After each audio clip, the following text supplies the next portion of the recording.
দাবদাহে পুড়ছে সারা দেশ। চুয়াডাঙ্গায় মৌসুমের সর্বোচ্চ তাপমাত্রা 40.7। বিপাকে কর্মজীবী ও খেটে খাওয়া মানুষ। শিগগিরই বৃষ্টির সম্ভাবনা নেই বলছে আবহাওয়া অফিস। এবং তৃতীয় ধাপে 112টি উপজেলায় ভোট আগামী 29 মে। তফসিল ঘোষণা নির্বাচন কমিশনের। মনোনয়ন জমার শেষ দিন 2 মে। প্রতীক বরাদ্দ 13 তারিখ।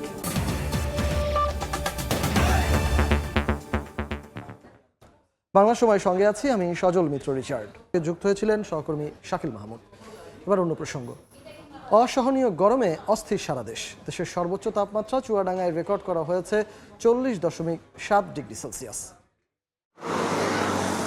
গ্রীষ্মের খরতাপে পুড়ছে দেশ।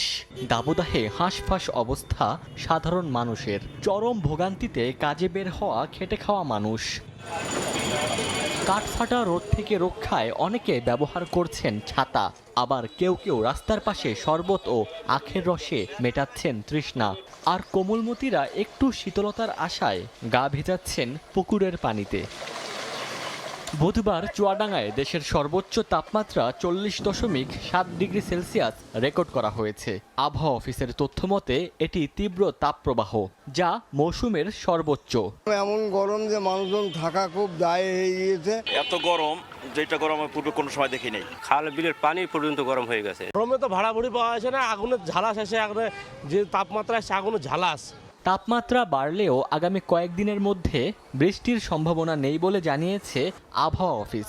5 দিন পর্যন্ত তাপপ্রবাহ চলতে পারে এবং যদি বৃষ্টি হয় আসলে বৃষ্টির এরকম কন্টিনিউ হবে না। এদিকে খরতাপ থেকে বাঁচতে পর্যাপ্ত পানি পানের পাশাপাশি যতটা সম্ভব দিনের বেলায় ছায়া অবস্থান করার পরামর্শ চিকিৎসকদের। ছায়াযুক্ত স্থান নির্ধারণ করতে হবে, ছাতা ব্যবহার করতে হবে, ক্যাপ ব্যবহার করতে হবে এবং তরল জাতীয় খাবার বেশি আমাদেরকে খেতে হবে, যাতে আমাদের শরীরে পানি শূন্যতা তৈরি না হয়।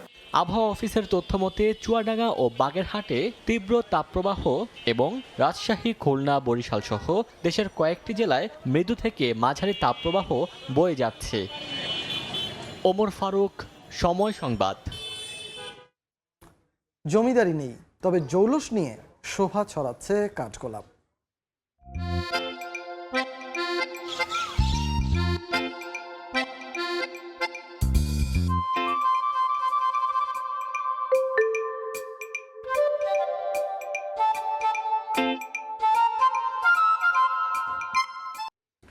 তৃতীয় ধাপে 112টি উপজেলায় ভোট গ্রহণ হবে আগামী 29 মে।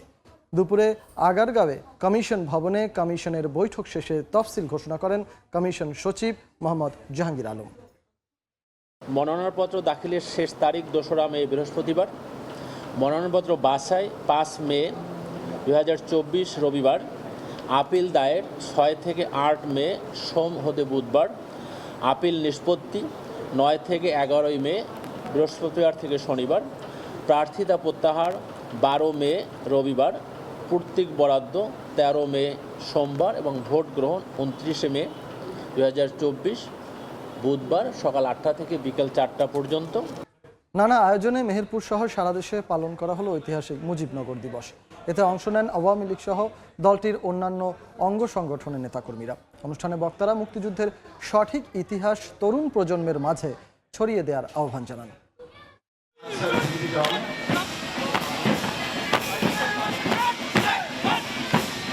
বাদ্যের তালে তালে মনোমুগ্ধকর কুচকাওয়াজ।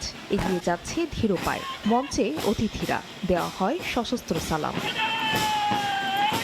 মেহেরপুরের আম্রকাননে জাতীয় পতাকা উত্তোলনের মধ্য দিয়ে দিবসের সূচনা করেন মুক্তিযুদ্ধ বিষয়ক মন্ত্রী আ ক ম মোজাম্মেল হক। উপস্থিত ছিলেন আওয়ামী লীগের যুগ্ম সাধারণ সম্পাদক আ হ ম বাহাউদ্দিন নাসিম, মহিলা ও শিশু বিষয়ক প্রতিমন্ত্রী সিমিন হোসেন রিমি, জনপ্রশাসন মন্ত্রী ফরহাদ হোসেন সহ কেন্দ্রীয় নেতারা। পরে মুজিবনগর স্মৃতিসৌধে ফুল দিয়ে শ্রদ্ধা জানানো হয়।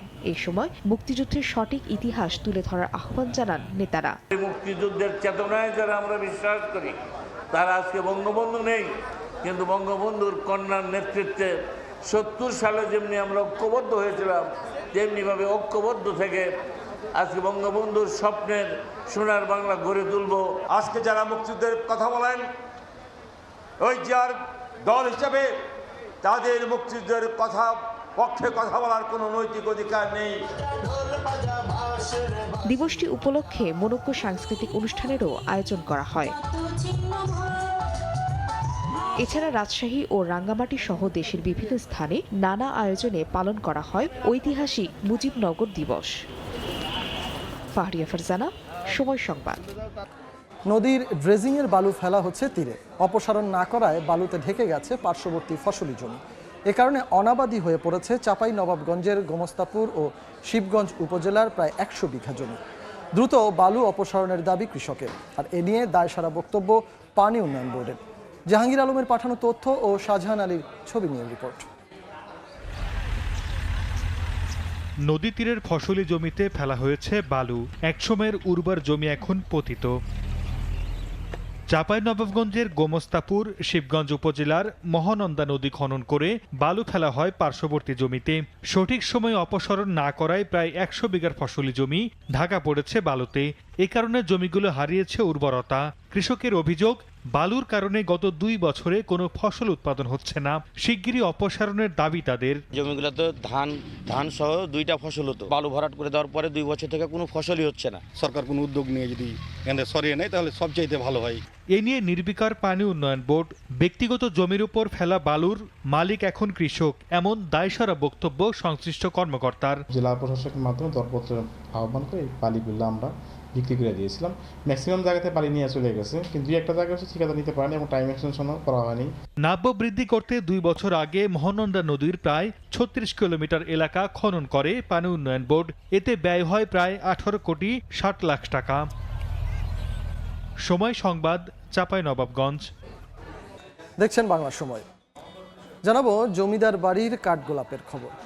সাদা ও হলুদ রঙের মিশেল, চাইলেই গোজা যায় খোপায়। তীব্র সুঘ্রাণ ছড়ায় চারপাশে, তেমন একটি ফুল কাঠগোলাপ। রংপুরের পীরগাছায় জমিদার বাড়িতে 100 বছরের পুরনো কাঠগোলাপ গাছ চারপাশে ছড়াচ্ছে তার সুঘ্রাণ। সে গল্প শোনাবেন নাজমুল ইসলাম নিশাত, আর ছবি তুলেছেন শাকিল মাহমুদ।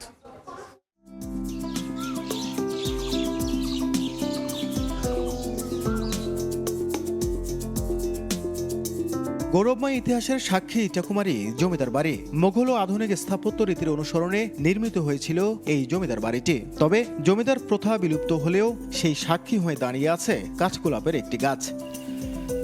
কথিত আছে ইটাকুমারীর জমিদার দক্ষিণ ভারত থেকে কাঠগোলাপের একটি চারা এনে রোপণ করেছিলেন জমিদার বাড়ির ঠিক দক্ষিণ পাশে।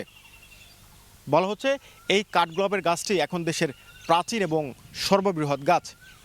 আর এই কাঠগোলাপের গাছটি মিশে আছে এই অঞ্চলের ইতিহাস এবং ঐতিহ্যের সাথে। 5টি সাদা পাপড়িযুক্ত আর সাদার মাঝে হলুদ বর্ণ এই ফুল, এর সুঘ্রাণ ছড়িয়ে আছে পুরো গ্রাম জুড়ে। কাঠগোলাপ কাব্যের মতো সুন্দর। আমার কাছে কাঠগোলাপের সৌন্দর্যটাকে কবিতার মতো সুন্দর মনে হয়। যখন আবার পাতা আসে, বড় বড় ফুল আসে, এর সুবাস পুরো গ্রামটাকে একদম মহিমান্বিত করে রাখে। গাছটা আমার বাপ দাদারাও যতটুকু দেখেছে আমরাও ততটুকু দেখতেছি। তো এই গাছটার অমায়িক কিন্তু ফুল হয়, ফুলটা এত সেন্ট। আয়ুর্বেদিক ওষুধ হিসেবেও একটা সময় ব্যবহার হতো এই কাঠগোলাপের গাছটি।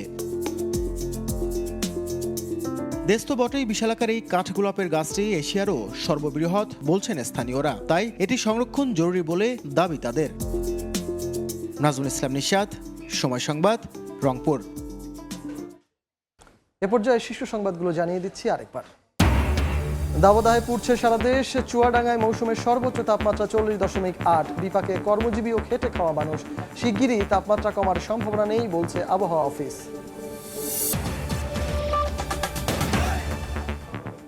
এই ছিল বাংলা সময়ে সন্ধ্যার সময়। সঙ্গে থাকবেন সহকর্মী গোলাম রাব্বি। রিচার্ড, আপনাকে ধন্যবাদ। সন্ধ্যার সময় নিয়ে ফিরছি কিছুক্ষণ পর, সঙ্গেই থাকুন সময়ের।